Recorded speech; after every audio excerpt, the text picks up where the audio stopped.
Kami, dari tim Azamku, terus berjuang sebisa kami untuk membahagiakan orang yang terkena dampak virus corona.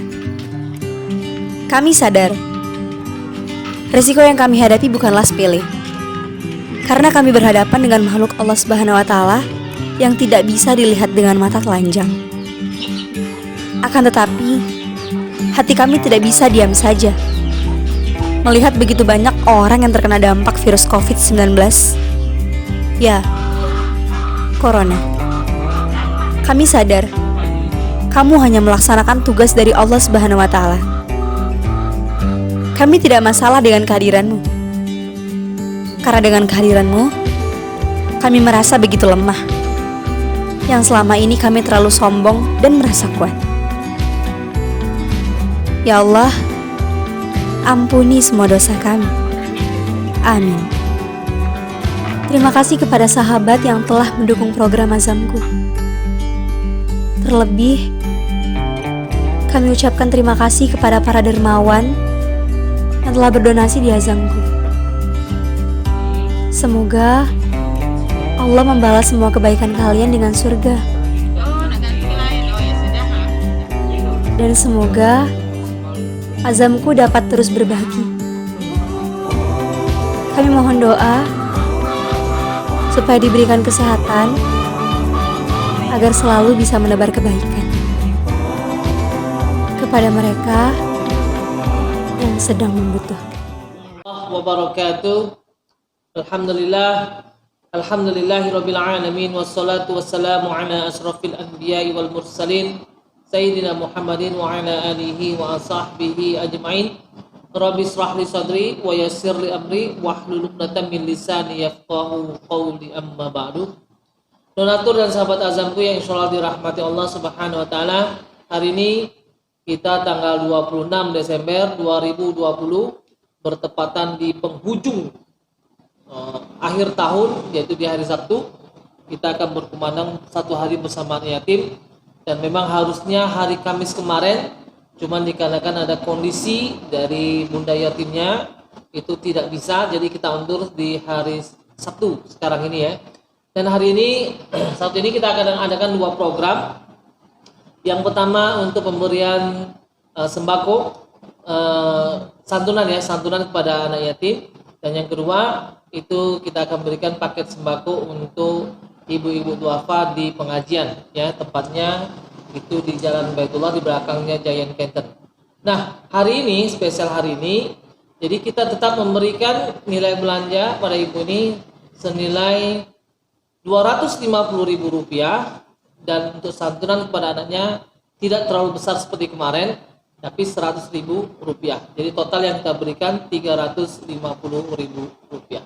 Jadi 100.000-nya cash, 250.000-nya silahkan ibunya belanja, Ibu Reni belanja itu di warung yang sudah kita tunjuk ya, dia mau belanja apa saja terserah kebutuhannya, mau es krim, mau ciki-cikian, mau sembako, itu bebas karena apa yang dibutuhkan, atau mau sabun cuci atau sabun mandi, sampo, itu bebas ya, karena jatahnya Rp250.000.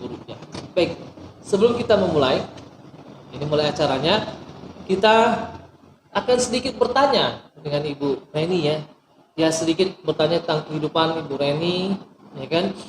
Ya, kita belum tahu, mana ibunya juga belum tahu, anaknya berapa kita belum tahu. Mari kita tanya selanjutnya. Nah, baik, selanjutnya kita mengatakan kesiapan dari Ibu Reni. Nah, baik, Bu Reni, saya mau bertanya, apakah Ibu Reni siap untuk ditanya? Siap. Baik, Bu Reni, pertanyaan ini semua yang kita harapkan ketika kita tanya, Ibu Reni jawab aja sejujurnya. Dan setiap pertanyaan yang diskusi kita ini, ya kan, akan kita tayangkan di YouTube. Dan semua orang bisa melihatnya. Apakah Ibu Reni siap untuk ditayangkan pertanyaan ini? Siap. Alhamdulillah. Kalau sudah siap, kita akan bertanya nih sama Reni.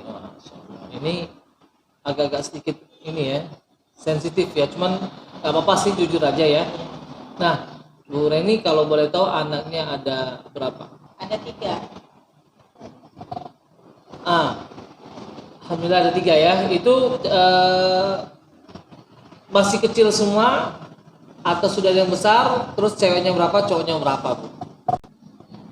Anak saya masih kecil-kecil, perempuan semua juga. Paling besar umur 9 tahun, yang nomor 2 8 tahun, yang nomor 3 ini 3 tahun. Insya Allah ya. Jadi semuanya belum kerja, kondisinya masih kecil semua. Ini pertanyaan selanjutnya, Bu. Ini kalau boleh tahu profesi almarhum ya, almarhum Ibu Reni itu sudah meninggalnya, profesinya apa sebelum meninggal? Itu dan meninggalnya sudah berapa lama, Bu? Kalau boleh tahu penyebab meninggalnya itu apa gitu? Suami saya seorang pelaut. Sebelum dia meninggal dia mengeluh sakit kepala. Ternyata itu gejala anemia, tapi udah stadium 3.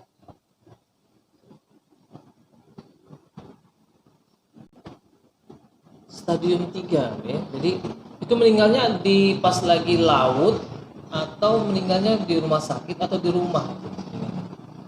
Saat itu dia masih kerja di laut, tapi dia mengeluh kepada saya dia sakit kepala. Terus saya bilang kalau begitu turun aja, kita coba untuk berobat. Akhirnya saya berobat, ajak dia berobat ke rumah sakit. Itu selama 3 minggu. Pas 3 minggu itu nggak tahunya nggak drop ya, meninggal. Pelautnya itu apakah dia pelaut nelayan atau pelaut dari perusahaan atau pelautnya mungkin pelaut di bidang tentara gitu atau gimana gitu, Bu? Dia pelaut di perusahaan, perusahaan kecil. Itu ada apa? Kontrak. Kontraknya itu hanya 6 bulan. Tapi itu sebelum 6 bulan dia udah turun karena yang ngurus sakit. Jadi sebelum dia meninggal dia udah turun, udah berhenti dari perusahaan itu. Baik, Bu. Jadi kalau boleh tahu nih pada saat pelaut itu dia bagian suami almarhum ya, almarhum itu bagian apa kerjanya, dan kalau boleh tahu tuh gajinya itu berapa di sana? Dia masinis 2, gajinya 3.500.000 per bulan. Baik. Terus ketika almarhum sudah berhenti ya, apakah dikasih pesangon atau ada dana pensiunnya atau enggak itu? Saat itu kan dia itu turun untuk berobat, tapi dia udah berhenti keluar dari perusahaan, jadi tidak ada uang dari perusahaan, nggak ada, karena emang jangkanya 6 bulan kan, harusnya 6 bulan baru bisa. Ini sebelum 6 bulan dia udah karena lu untuk berobat. Umur almarhum itu berapa tahun, Bu, pas meninggalnya itu, Bu? 34 tahun. Oh, 34 tahun ya, Bu ya. Pada waktu waktu almarhum suami ya meninggal, itu apa perasaan Ibu ketika ditinggal oleh suami gitu ya? Saat dia terakhir bersama saya di rumah sakit, saat itu saya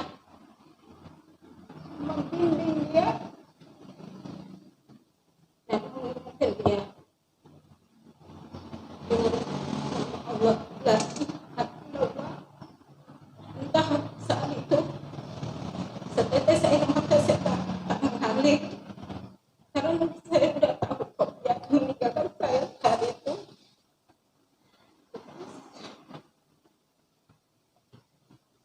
Saya pun membimbing dia untuk mengucapkan la ilaha illallah. Dan saat itu tangan saya di dada kirinya.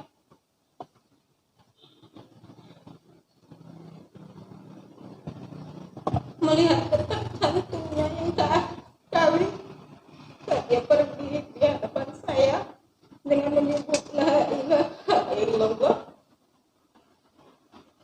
Dan saat itu saya sudah mengantarnya. Tapi saat itu saya karena saya udah bisa mengantarnya.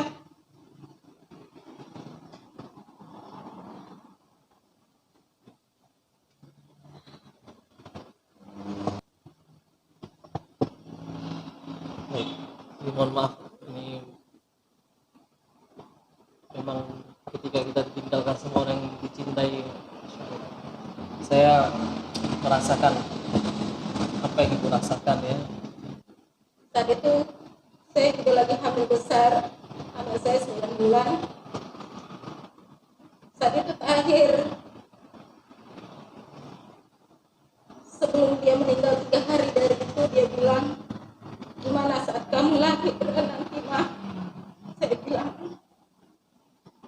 itu nggak usah apa pikirin, karena saya insya Allah saya bisa menjaga anak-anak, dan insya Allah saya bisa untuk kedepannya. Sekarang Bapak mikir Bapak sendiri, Bapak harus tenang, Bapak harus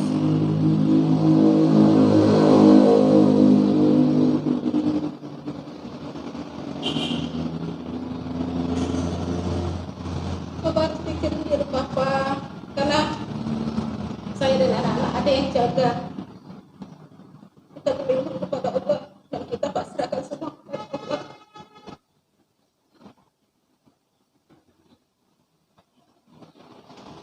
Saat itu juga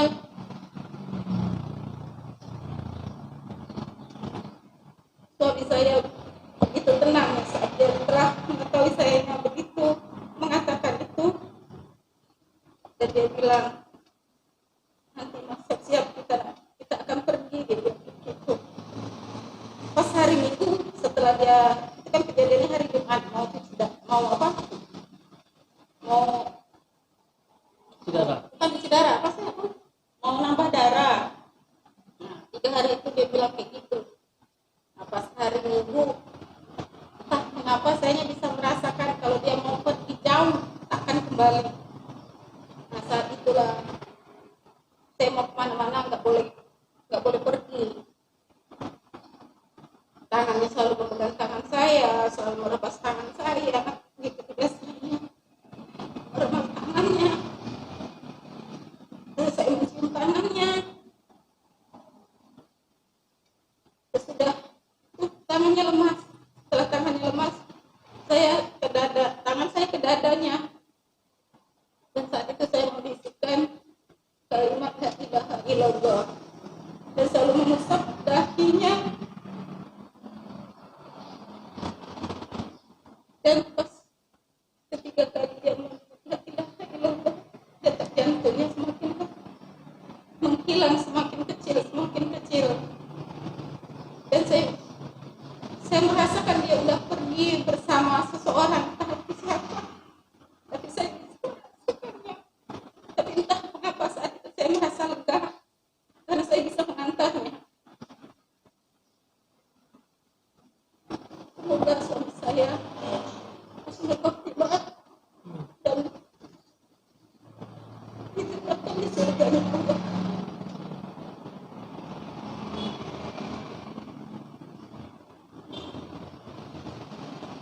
Sekarang saya harus lebih semangat lagi, harus lebih maju lagi, harus lebih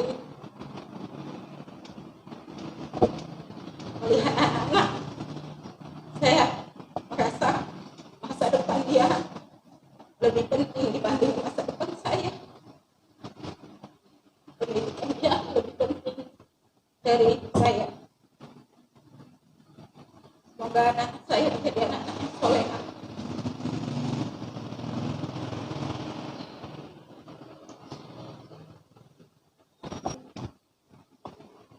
Insyaallah.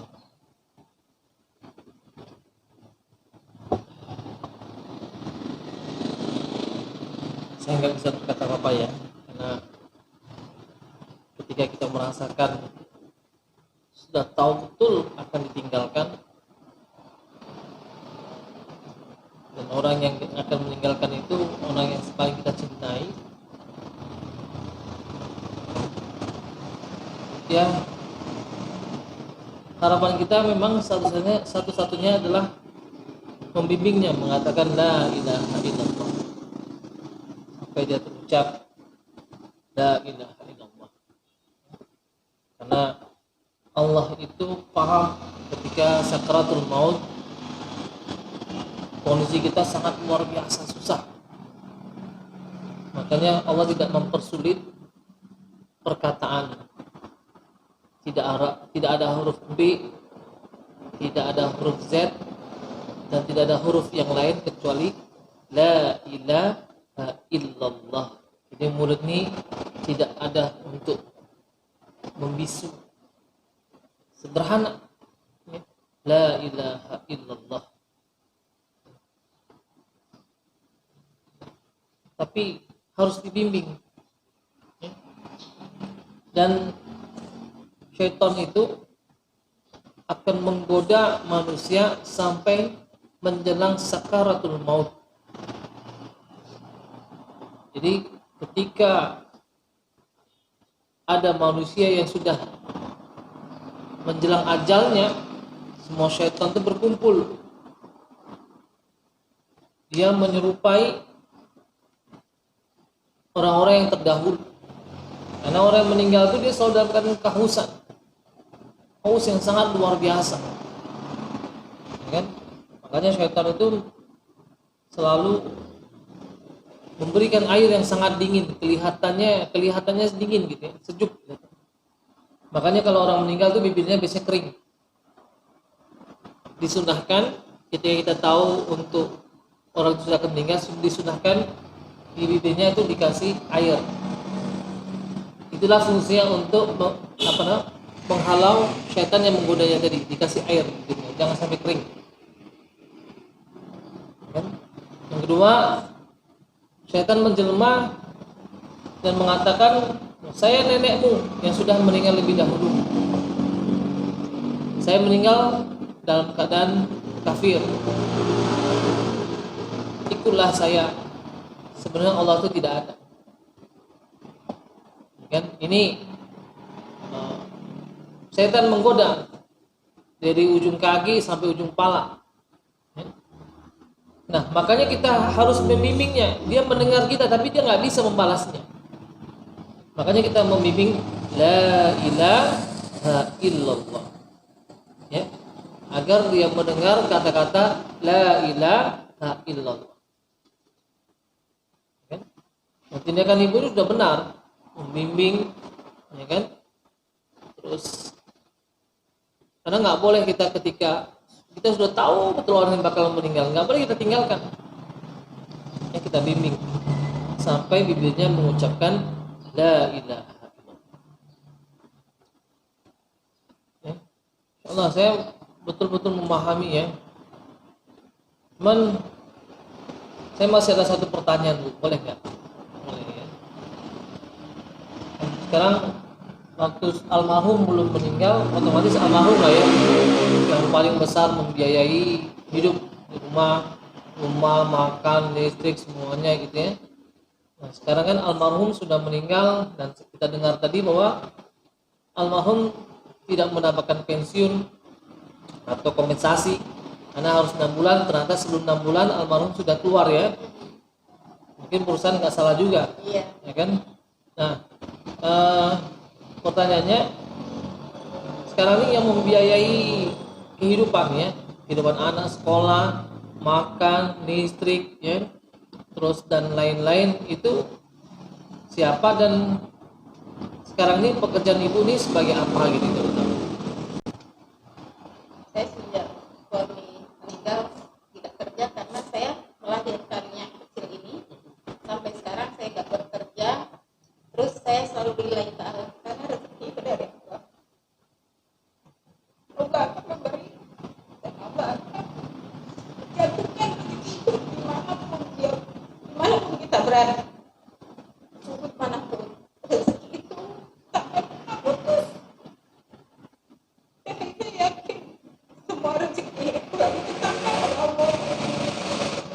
Dan Allah mengetahui apa yang terbaik untuk saya dan anak saya.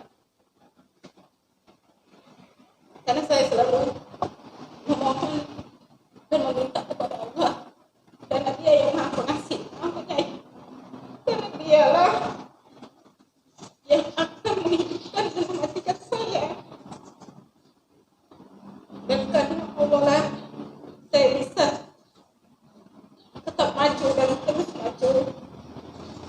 dan terus berjalan. Nah, sampai kapan perjalanan saya akan selesai? Dan saya bersyukur punya anak 3 perempuan semua. Semoga saya bisa mendidiknya dengan baik, dan semoga saya bisa memberi pendidikan agama dengan baik. Semoga anak-anak saya bisa sukses di dunia maupun di akhirat. Amin. Masya Allah.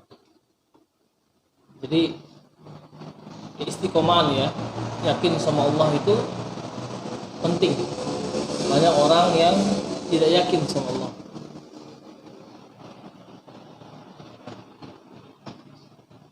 Banyak orang takut kelaparan karena dia tidak yakin sama Allah. Itulah orang yang sudah hubur dunia.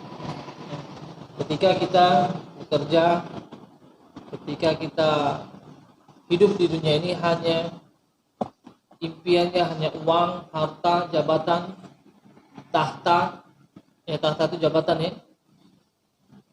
Ya, maka disitulah yang akan kita dapatkan. Sehingga kita lupa suatu saat kita akan mati. Pasrah sama Allah itu penting, kan? Dan ingat mati itu adalah cerdas. Inilah perkataan Rasulullah, cerdas-cerdasnya manusia adalah manusia yang selalu ingat.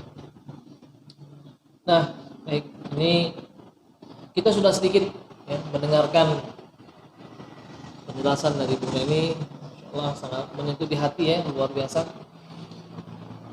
Kadang-kadang ya namanya kehidupan ya ada 2. Kalau nggak kita yang duluan meninggalkan atau kita yang akan ditinggalkan, itu ada 2. Tapi banyak orang ketika Allah uji ditinggalkan, banyak orang selalu meratapi nasib ya, sehingga dia tidak percaya adanya Allah di situ. Allah uji kesabaran, Allah uji manusia itu dengan segala macam. Karena Allah sudah berkata, tidak disebut orang itu beriman sebelum aku uji, kata Allah. Ya. Jadi ketika kita sudah mengatakan saya hijrah, jangan dipikir ketika kita hijrah kita bilang oh saya bebas dari apa ujian. Enggak, justru ketika kita hijrah ujian baru akan menghadapi kita. Kenapa? Allah pasti akan menguji. Ujian itu akan berhenti ketika apa? Ketika kaki kita sudah menginjak di surga, sudah akan berhenti. Sebelum sampai ke sana ujian tidak akan berhenti. Nah, baik, ini sudah di penghujung. Jadi kita menawarkan sama Ibu Reni. Kalau Ibu Reni mau, kita menawarkan ketika Ibu Reninya mau, tapi ya. Kalau misalnya nggak mau, ya udah. Nah ini Ibu Reni, kira-kira mau nggak nih Ibu Reni? Kita mungkin membantunya nggak terlalu banyak, ya sedikit lah, mungkin tidak bisa kita bilang ya. Nah kalau Bu Reni mau, kita bantu Bu Reni, silahkan belanja. Sudah di warung yang sudah kita tunjuk ya, belanja. Bebas belanjanya, mau belanja apa saja bebas ya, seperti awal yang kita bilang tadi. Nilainya Rp250.000. Terserah ya, Bu Reni mau apa yang ada di warung itu, bebas. Ya, kecuali ada produk-produk yang spesial nanti yang akan Bu Reni ya, yang sebagai promonya kita nanti di sana. Nah, kalau Bu Reni mau, kita langsung take action ya ke warung ya. Tapi kalau Bu Reni tidak mau, ya sudah, kita hanya berikan cash Rp100.000. Mau ambil 1 atau 2 atau hanya salah satu set saja. Orang kan rezeki itu kalau udah dapat jangan ditolak. Berapapun itu kita syukuri. Alhamdulillah kalau mau ya. Memang donatur dan sahabat azamku ketika kita kasih nggak ada yang nolak ya. Nah, itu pasti, yang pasti nggak ada nolak. Kalau ada nolak, ya, kita nggak tahu, berarti dia sudah orang yang hebat, gitu ya. Saya pun kalau dikasih nggak mau nolak. Ya kan? Baik, nah langsung aja kita keluarkan. Ini 100.000 cash tunai. Nah, kita berikan kepada anaknya Bu Reni yang kecil, dan mungkin mudah-mudahan ini bisa dimanfaatkan dengan baik. Silakan semuanya. Tadi siapa namanya? Iya. Akila, Masya Allah. Baik. Nah, donatur dan sahabat azamku, kita langsung aja ke warung yang sudah kita tunjuk, karena warungnya udah siap, ready. Kita telepon dulu apakah dia udah siap atau enggak. Kalau misalnya dia ternyata, karena tadi waktu sholat, jadi kalaupun dia sholat ya kita terpaksa nunggu di kantor, tapi kalau dia masih buka, kita langsung aja ke warungnya.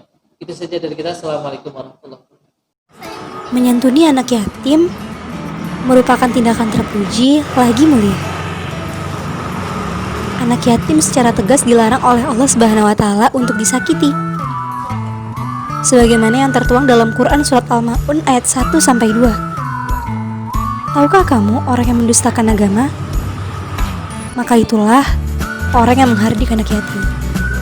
Allah Subhanahu wa taala berfirman di dalam surat tersebut, apabila kita menghardik anak yatim, maka kita termasuk sebagai pendusta agama.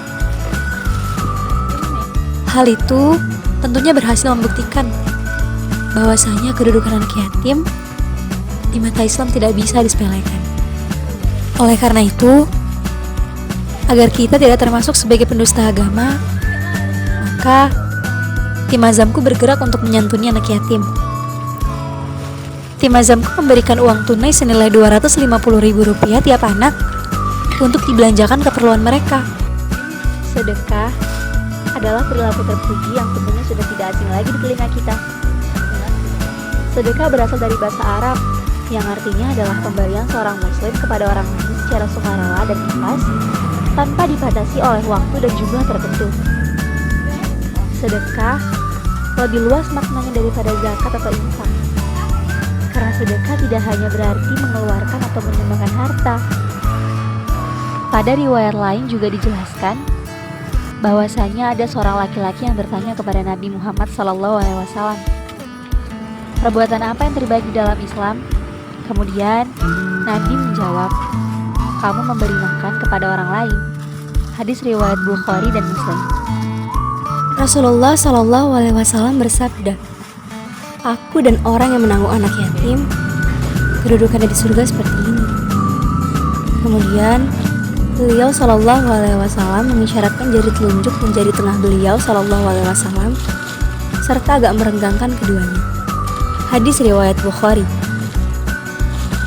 Mereka yang menanggung kehidupan anak yatim seperti dalam hadis di atas, janji Allah adalah surga. Mereka akan dekat dengan surga karena telah membuat hidup anak yatim lebih terjaga dan lebih baik, walaupun orang tuanya telah tiada. Tentu kita ingin sekali dekat dengan surga. Untuk itu, cintailah anak yatim dan lakukanlah dengan tulus, sebagaimana Allah selalu memberikan nikmat serta rezeki yang berlimpah kepada.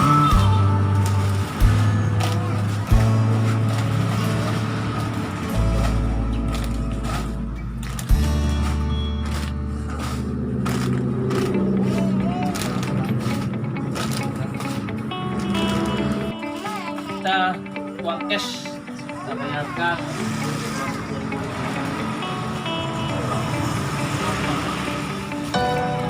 Kerja langsung dari kantor.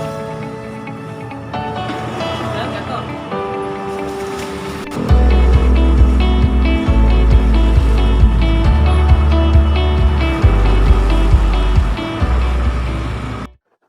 Alhamdulillah, tadi Ibu Reni sudah belanja. Sudah kita kasih uang juga 100.000. Ini belanja Rp250.000. Insyaallah. Ini ada beras azamku. Ini luar biasa nih. Ini juga ada gula. Ada telur sekilo. Ada mie instan. Ada susu. Ada krim kental manis. Masya Allah, banyak betul. Ada gandum ya. Ada minyak goreng, ya. Ada sabun. Ini sabun nih. ada pasta gigi, pasta gigi, odol ya, ada roti garing ya, Masya Allah. Ini semua sudah kita berikan ya sama Ibu Reni. Mudah-mudahan ini menambah kebahagiaan dari Ibu Reni, dan tidak banyak yang kita bisa bantu untuk Ibu Reni karena dana kita juga tidak terlalu banyak seperti yang di luar sana, tapi setidaknya apa yang sudah kita punya kita berikan ya. Mungkin bagi kita 100-200 ribu tidak berarti, tidak berharga, tapi bagi seperti Ibu Reni 250 ribu sudah bisa belanja seperti ini, sangat bahagia bagi mereka. Makanya jika kita ingin bahagia, maka bahagiakan dulu orang-orang seperti Ibu Reni. Dan anak yatim itu memang wajib dijaga, ya kan? Bahkan Rasulullah pun pernah bersabda, aku dengan anak yatim ibaratnya 2 jari. 2 jari seperti ini ibaratnya kalaupun jauh tidak terlalu jauh, bahkan dia akan mengatakan dekat, ya kan? Makanya kalau idola kita adalah baginda Muhammad sallallahu alaihi wasallam, maka lakukanlah seperti yang dia lakukan, yaitu memelihara anak yatim. Ya, mungkin ini tidak terlalu banyak dari kita. Sebelum kita akhiri, ada satu nasihat ya. Nasihat ini untuk diri saya sendiri dan untuk kita semua. Ya kan? Sedekah itu tidak harus banyak. Sedekah itu tidak harus miliaran atau jutaan. Tapi sedekah itu apa yang kita miliki, kita berikan dengan ikhlas, itulah sedekah. Banyak orang yang menumpuk harta, padahal dia makan sama, perutnya hanya menampung 1 atau 2 piring. Ya kan? Hartanya banyak, yang dia pakai mobil itu hanya 1 mobil yang akan dia pakai. Rumahnya di mana-mana, tapi yang dia tidur hanya 1 rumah. Ya kan? Sama. Makanya saya berharap harta itu suatu saat akan menjadi surga bagi kita, tapi juga akan menjadi neraka bagi kita. Tergantung kemana larinya harta itu. Ya. Mudah-mudahan orang-orang yang memiliki harta berlebih, jangan takut uangnya disedekahkan. Karena kenapa? Sebanyak-banyak harta Anda makan tetap 1 piring. Tidak akan pernah lebih dari 5 piring, 2 piring. Ya. Atau nggak mungkin Anda makan sekali makan 100 piring, itu nggak mungkin. Perut Anda hanya mampu maksimal 2 piring. Ya. Mudah-mudahan ini bermanfaat untuk kita, dan itu saja dari kita. Kita cukup akhiri. Alhamdulillahirrahmanirrahim. Mudah-mudahan bermanfaat bagi Ibu Reni dan keluarga. Ya, mudah-mudahan membuat senyum. Ya, hanya ini saja. Sampai jumpa di Ahad depan. Assalamualaikum warahmatullahi wabarakatuh.